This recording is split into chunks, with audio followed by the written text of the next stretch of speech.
Olá pessoal, bem-vindo à aula 3.3, né? Vou gravar aqui uma aula extra explicando questões sobre os preços, em particular um entendimento sobre equilíbrio de barganha, equilíbrio de preços sobre barganha e relacionando isso com equilíbrio de mercado parcial, né? Equilíbrio parcial de mercado, e relacionando isso também um pouco com a importância do mecanismos de preço para a economia, tá ok? Eu sou o professor Vitor Sena, esse é o primeiro semestre de 2022 da Universidade de Ouro Preto, tá? Vamos começar a nossa aula aqui. Eu tô com alguns probleminhas aqui no mouse, né, na caneta principalmente, mas eu acho que vai funcionar apesar de um pouco de dificuldade para apresentar aqui para vocês algumas coisas, tá? Então essa aula aqui, como eu disse, é uma aula extra para a gente ver esse ponto aqui. Deixa eu colocar na tela cheia, eu acho que fica melhor, né? Para a gente ver esse papel dos preços no mercado, tá? Então vamos começar. Tem vários pontos aqui, vou fazer uma breve introdução e vou dividir essa aula em duas, tá? Então a aula... tô falando que a caneta aqui vai ficar um pouco desequilibrada aqui, tá? Pontos 1, 2 e 3 até o 4 eu vou fazer a aula 3.3 e o ponto 5 vai ser uma aula só, que é a 3.4, tá bom? Bem rápida e bem curta essa aula aqui. Bom, o que a gente precisa falar ali sobre mecanismos de preços, sobre esse preços de barganha, que talvez seja a maior novidade aqui para muitos de vocês, tá? Essa questão do preço de barganha, tudo bem? O ponto é que existem 4 paradigmas principais, não são os únicos, mas esses são os principais, tá? Para entender os estabelecimentos de preços no mercado, tá? O que a gente mais estuda no curso de graduação de economia é o paradigma da concorrência perfeita, tá? Então as firmas competem entre si, né? E nessa competição elas vão atingir um equilíbrio. Então esse é o ponto aqui de concorrência perfeita, geralmente ensinado no final de micro 1, né? Aqui no FOP, no final de micro 1, onde você compõe, né, aquela demanda de mercado com a oferta de mercado para um mercado de um bem específico que o economista esteja interessado em estudar, tá? Geralmente na matéria é apresentado de maneira geral, né, com vários exemplos, mas de maneira geral, para você pegar a regra geral de uma concorrência perfeita, tá? Como é que é o funcionamento, tudo bem? Depois a gente vai falar uma coisa que envolve, a gente já falou nas aulas anteriores, que é o price taking, né? Tomador de preços. Após a concorrência perfeita. Não confundir as duas coisas, né? Pode ter price taking sem concorrência perfeita, mas quando há concorrência perfeita, geralmente isso significa ofertantes e demandantes são price taking, tomadores de preço. Eles não conseguem negociar os preços porque já está definido pelo mercado, e o mercado é muito maior do que cada consumidor e cada produtor individualmente. Esse é um pouco da lição de concorrência perfeita aí, de maneira bem rápida, tá? A concorrência imperfeita também, que vocês veem em monopólio, né? E micro 2 é bastante enfatizado, tá? Tem toda aquela regra de estabelecimento de preços sob monopólio. Então é um estabelecimento de preços bem diferente da concorrência perfeita e bastante estudado também. Os cursos de graduação né, cobrem bem esse assunto, né? Não é diferente aqui, a gente vê bastante concorrência imperfeita e, em particular, com bastante ênfase para a questão das outras formas, né, que não o monopólio, né? Duopólio, outras estratégias, né? Quando eu dava micro 2 aqui, eu falava também de concorrência monopolística, que eu acho bem interessante, e etc. Tá? Bom, equilíbrio geral, que a gente falou um pouquinho no começo desse semestre, tá? Aqui em setor público eu preciso fazer uma revisão um pouco rápida, mas para relembrar de equilíbrio geral. tudo bem? É outro paradigma, né? Então, o equilíbrio geral ele tenta estabelecer as interfaces entre aqueles vários mercados que estão atuando na economia, e os vários mercados vão ter interferência entre si, tá? Lembra que eu falei daquela equação de Bauhaus, né? O Bauhaus e o equilíbrio geral são muito importantes, né? Como é que ele fez o approach em relação a esse tema? É bem interessante. Não vou tratar nessa aula de hoje, vou tratar na aula de hoje mais desse último, que talvez esse aqui, né, é o menos estudado na graduação. Talvez hoje em dia já seja mais, né? Mas durante a minha graduação, que foi lá no começo dos anos 2000, quase não vi barganha, né? Jogos de barganha e estabelecimento de preços sob barganha, tá? Então, vamos estabelecer aí, né, o que é essa forma de obter preços, como é que ela é a diferença. Ela talvez é quase o oposto da concorrência perfeita, mas existem algumas situações interessantes que a gente pode explorar, tá? Esses pontos aqui revisam o que eu acabei de dizer, né, sobre concorrência perfeita, poder de mercado aí na questão da concorrência perfeita, né, o monopólio não regulado, tudo isso nós já vimos e vocês têm que partir daqui como já sabendo, tá? O equilíbrio geral, que eu também já falei, e o paradigma de barganha, que nós vamos mencionar agora. Deixa eu ajustar a espessura dessa caneta aqui, tá um pouco exagerada aqui. Bom, a barganha de preços ocorre quando o ofertante e o demandante tentam chegar a um acordo de preços, tá? Dentro de uma faixa de preços PS e PD, tudo bem? Em que esse PS é menor do que o PD. Na verdade, PS é o preço mínimo do ofertante, tá?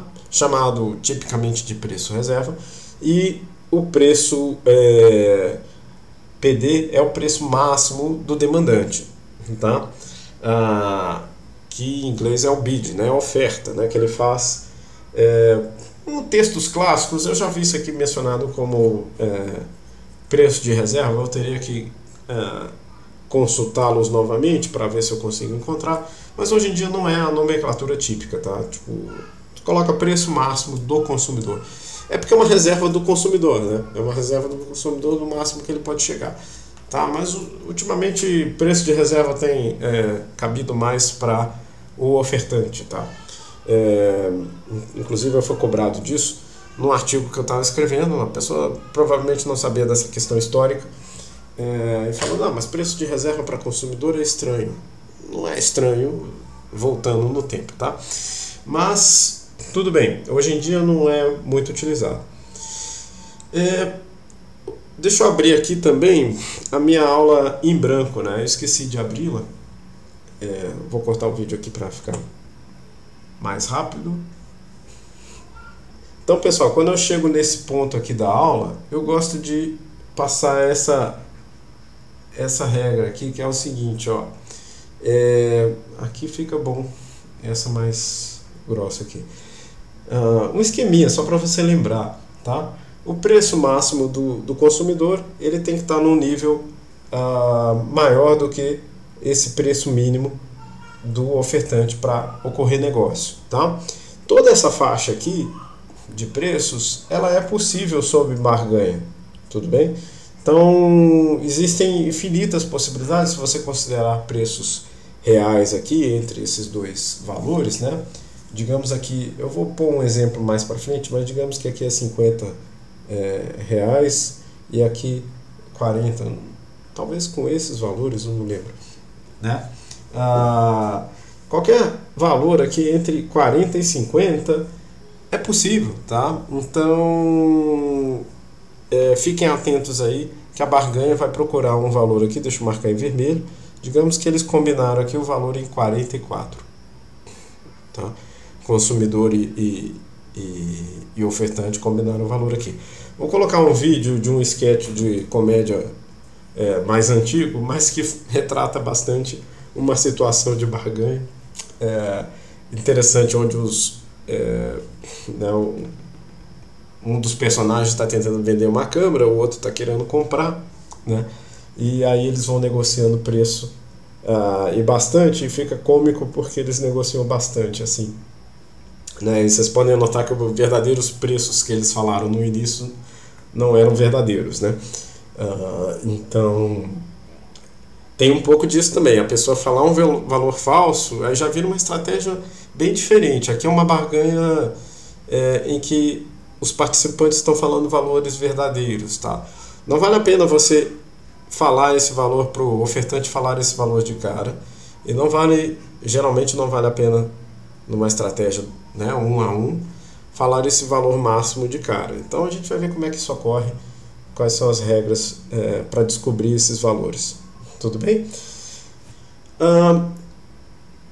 Então, o que trata a barganha? A barganha é uma regra de equilíbrio, ou uma regra para um equilíbrio de acordo sobre os preços, tá?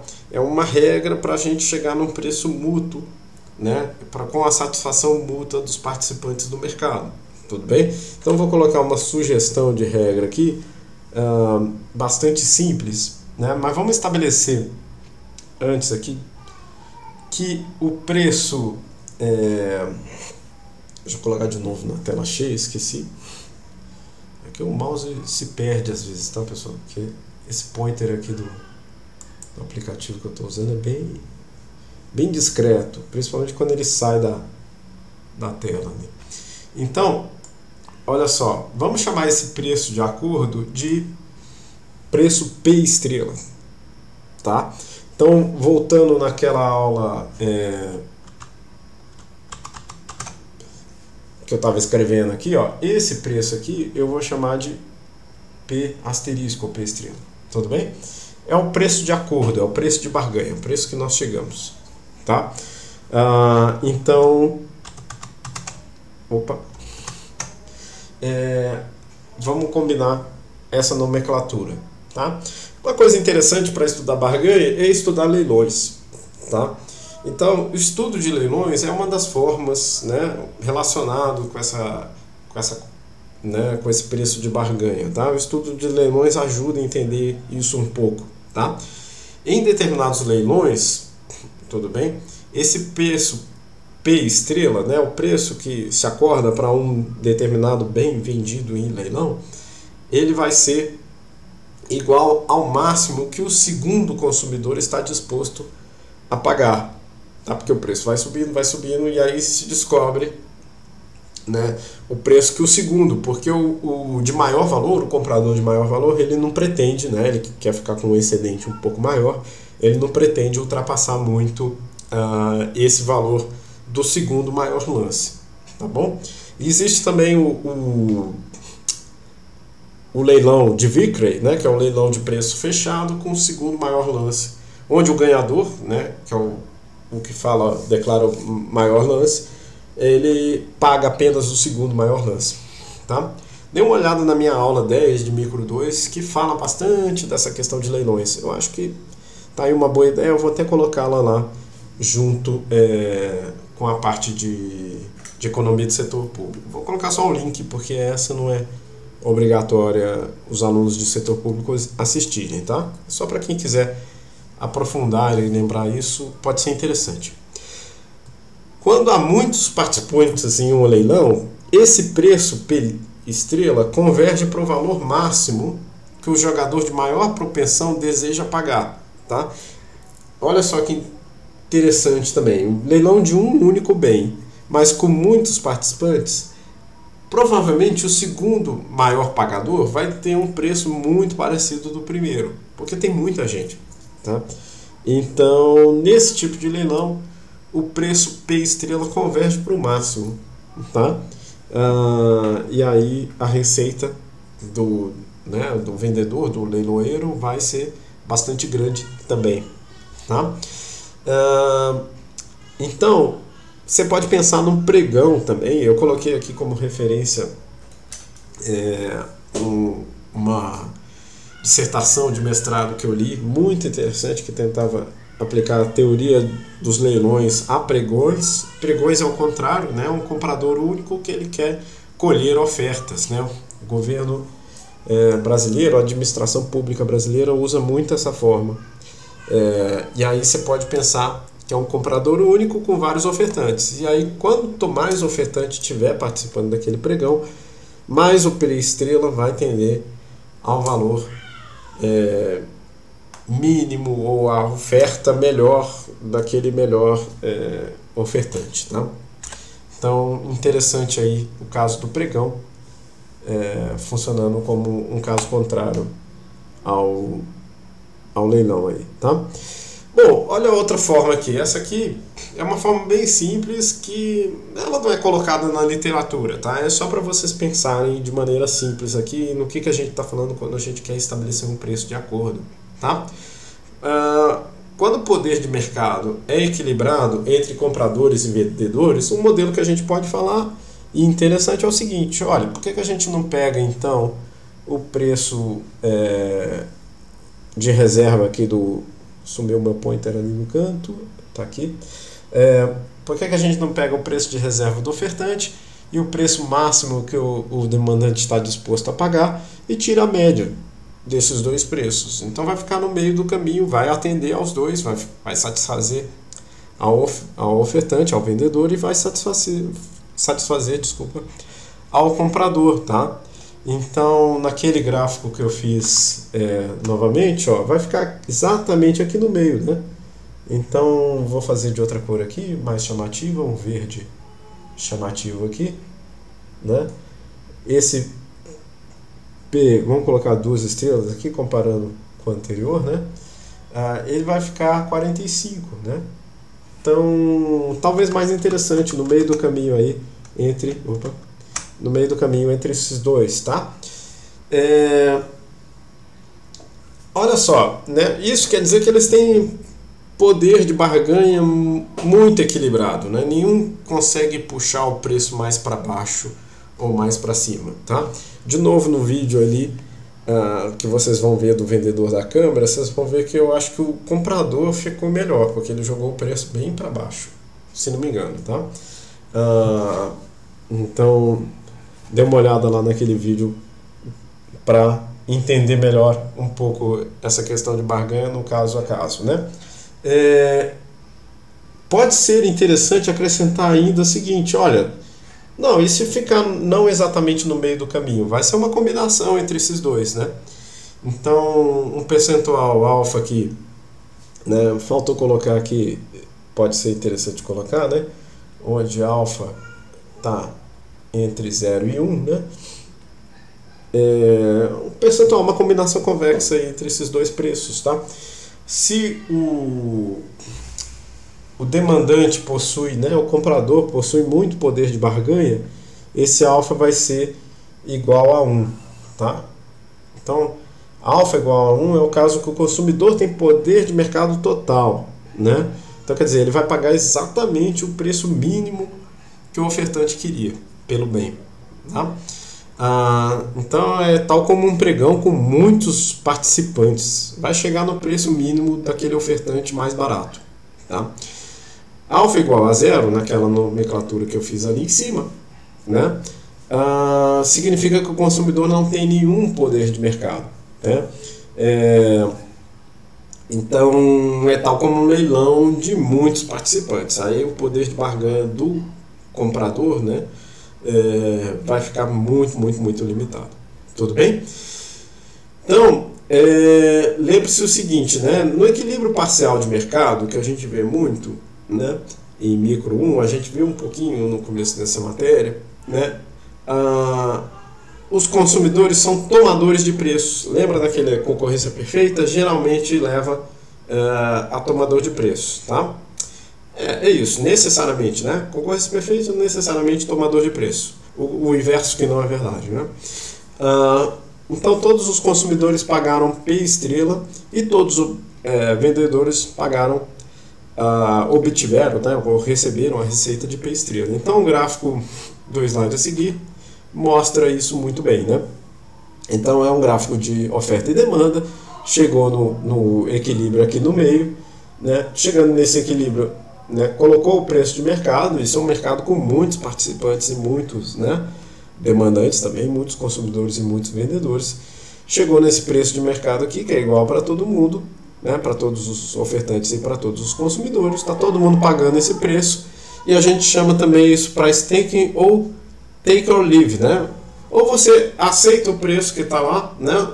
Se você está nessa parte aqui da demanda, deixa eu sinalizar aqui de rosa, né? Se você está nessa parte aqui da demanda, você está com uma propensão a pagar um pouco maior do que o preço de mercado, então quer dizer que você, né, escolhe pegar, né? Take, né?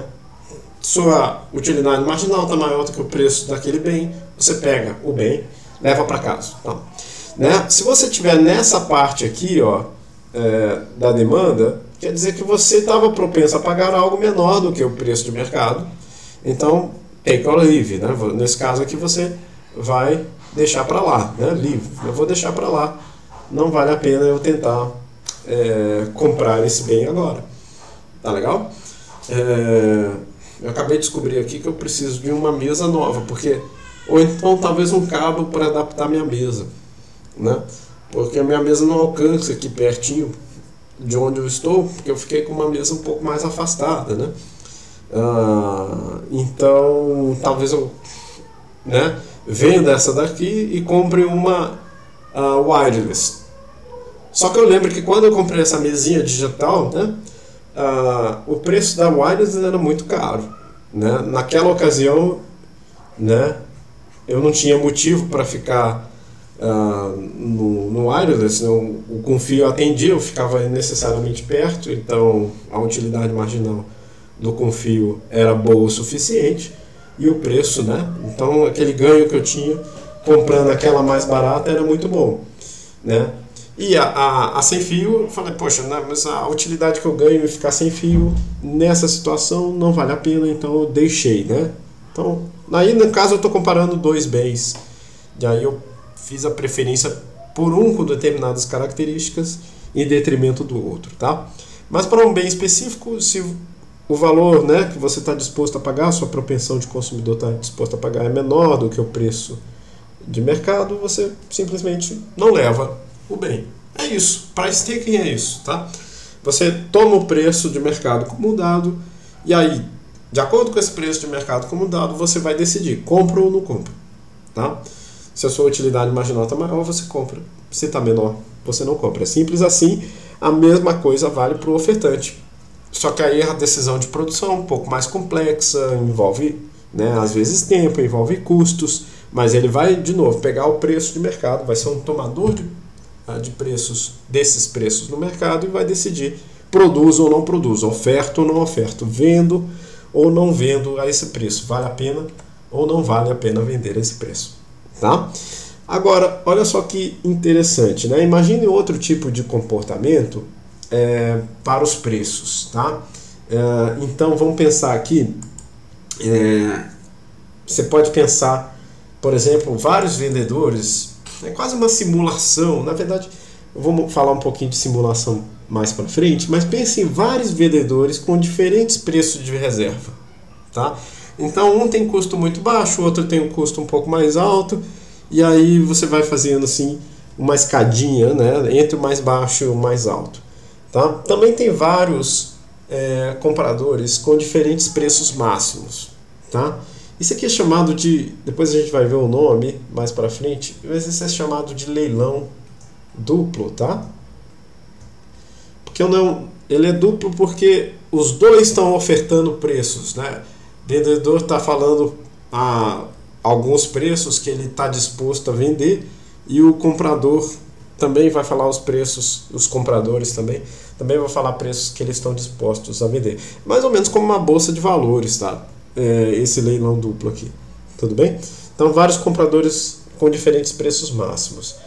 Esses diferentes compradores e vendedores, aqui tá, faltou, né, vendedores, podem negociar livremente entre si. Vou corrigir e colocar lá, né? Eles podem negociar, pode ter rodada sucessiva, pode ter regras de negociação. Se eu vou negociar de novo, eu tenho que aumentar o preço, tudo isso pode ser estabelecido aqui, tá? Mas eles podem negociar entre eles, tem várias regrinhas que você pode fazer, mas o ponto é que, né, o vendedor A pode comunicar com o comprador X, né? Aí eles veem se conseguiram concretizar negócio ou não. Se não conseguiram concretizar negócio, o A procura o Y, né? E o X, por exemplo, procura o vendedor B, tá? E aí eles de novo tentam concretizar essa ação ou não, tá? O número de rodadas sucessivas nesse tipo de mercado, tá, é arbitrário. Pode ser várias rodadas, você pode estabelecer um tempo, é tipo leilão para fechar.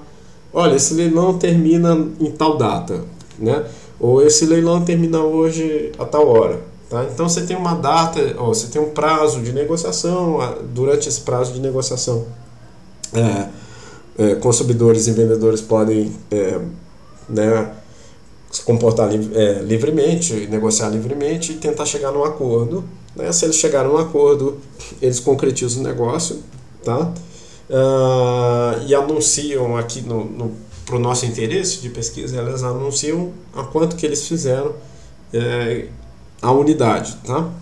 Tem várias diferenciações desse tipo de leilão. Pode ter, né, uma unidade por vendedor, por exemplo, ou vendedor com mais unidades, tá? Então isso é também característico dessas simulações, tá?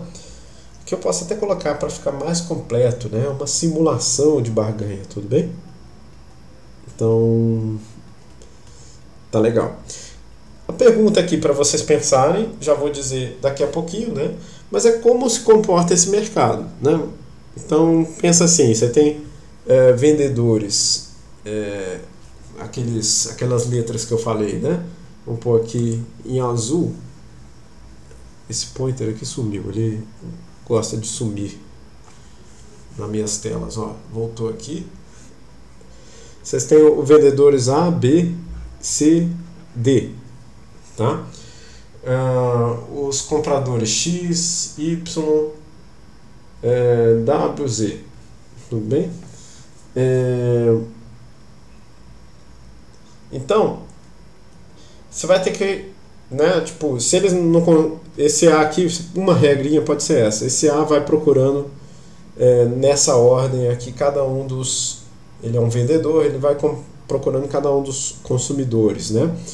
E aí ele vê se consegue concretizar negócio. Se esse aqui for interessante para ele, né, ele pode já fechar negócio de primeira, ou ele pode fazer um custo de screening, né?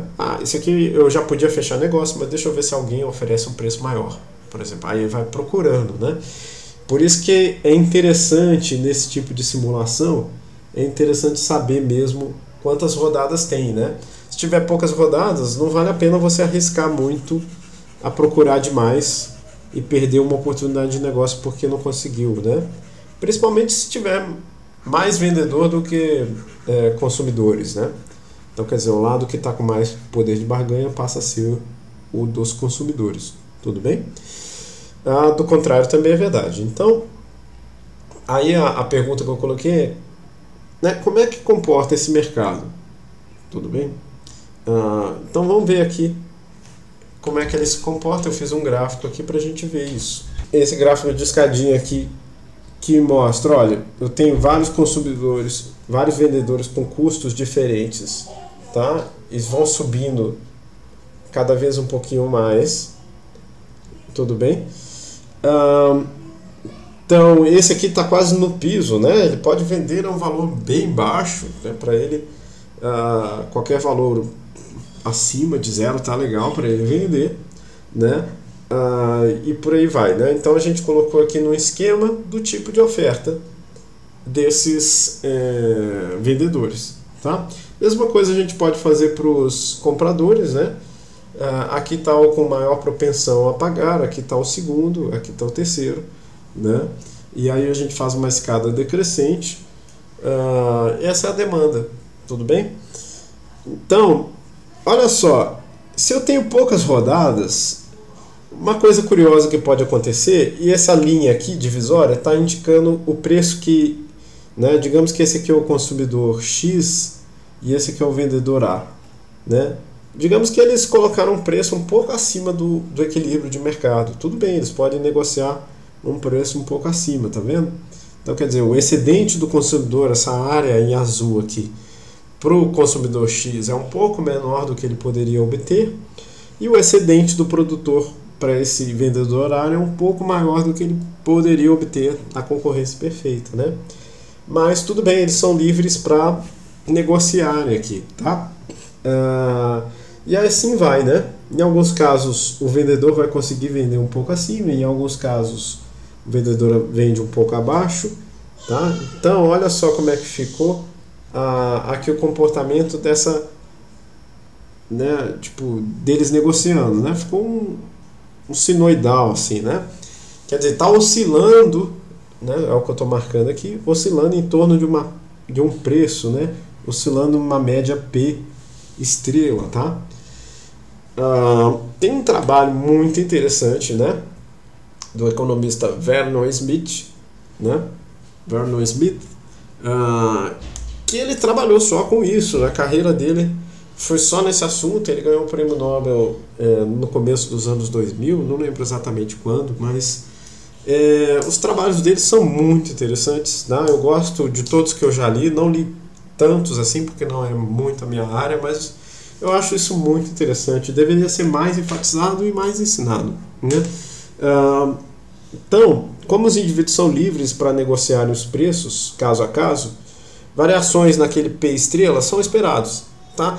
A gente não quer aquele preço exatamente igual a P estrela para todos os participantes desse mercado, tá? Seria infactível, né? Eles estão negociando livremente, então vai ter uma oscilação, né, nesse preço. Tá? Então o preço pode oscilar em torno de uma média em cada rodada que você faz nesse mercado, em cada simulação que você faz nesse mercado.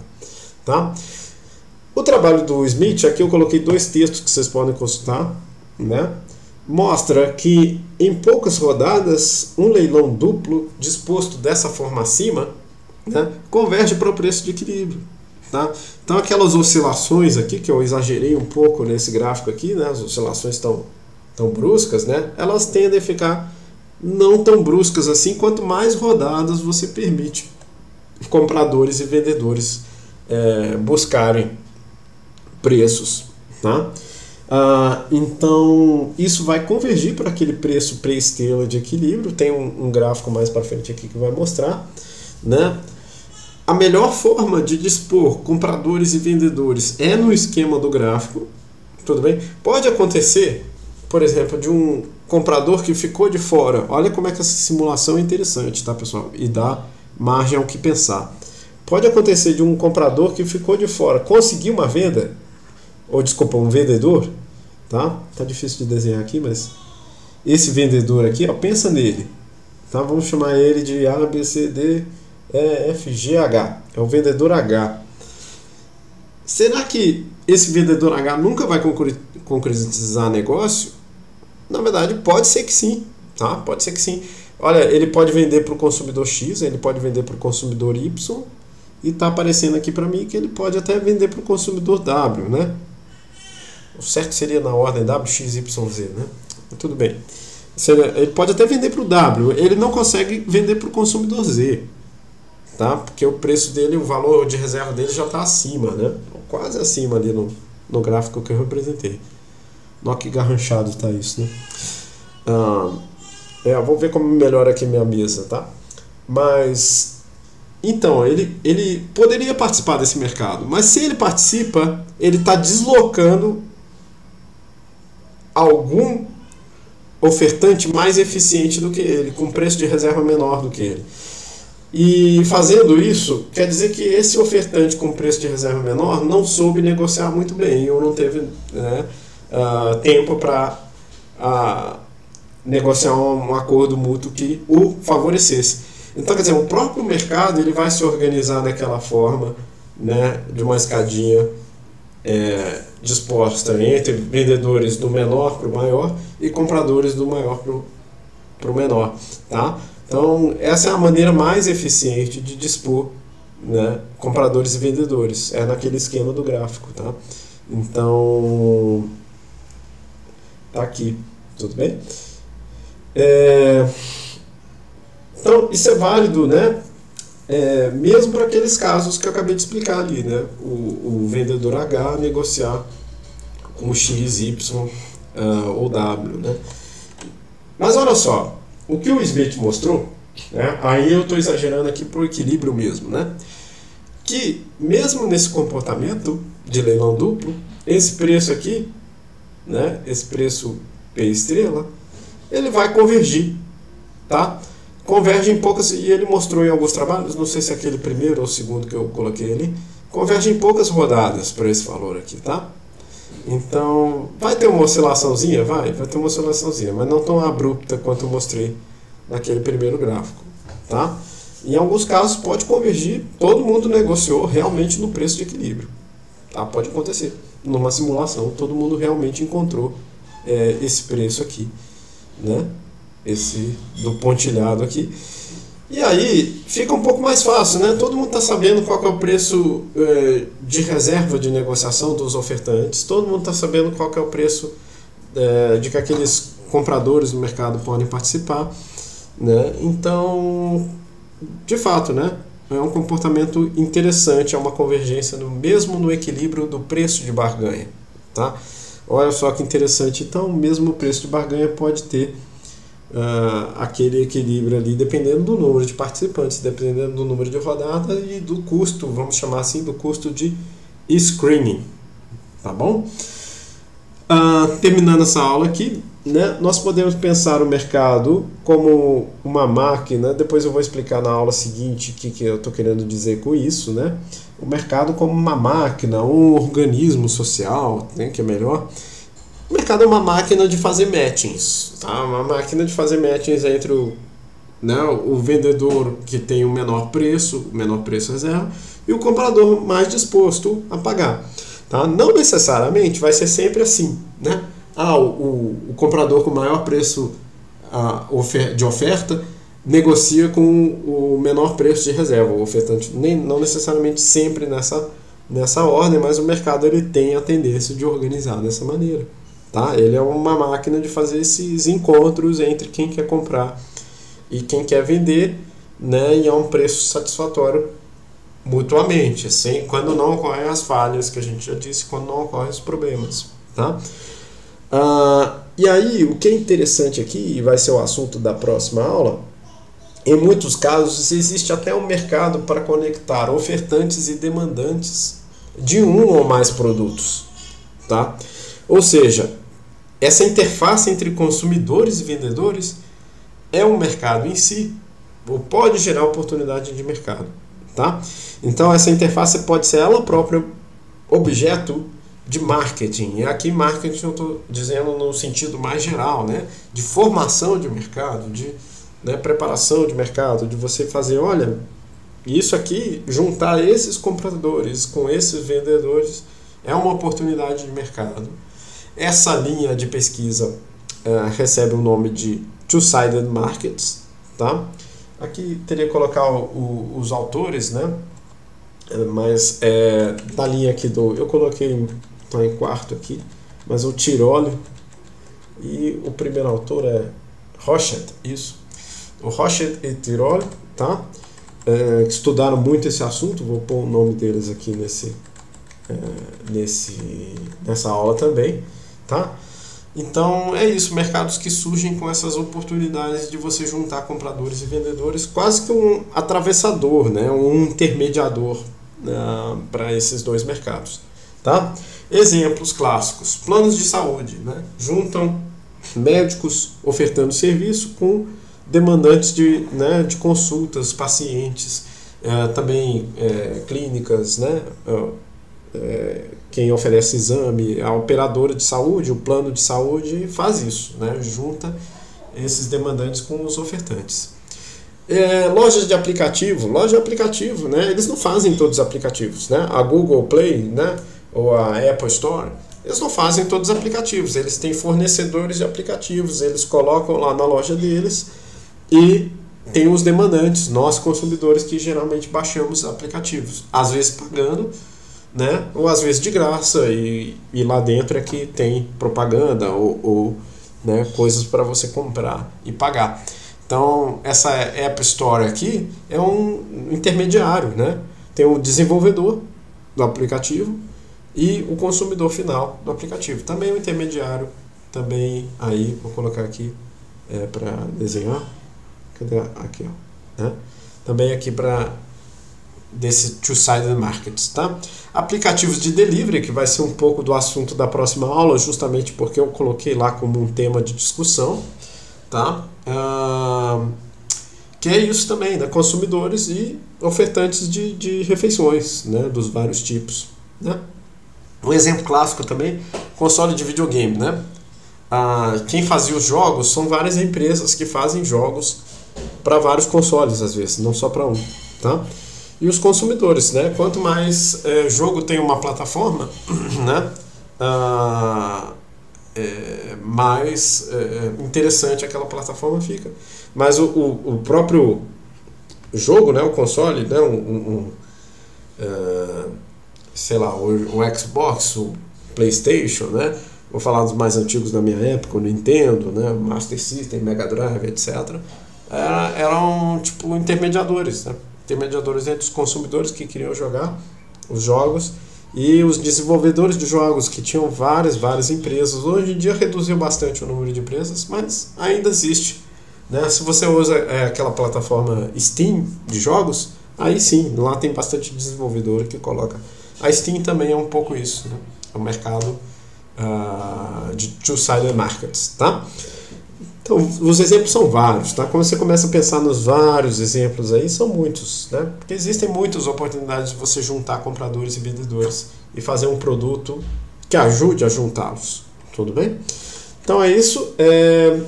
Outra linha de pesquisa que eu estudei é essa linha de two-sided matching, um pouquinho diferente de two-sided markets, tá? O two-sided matching, ele se concentra no processo de matching, tá?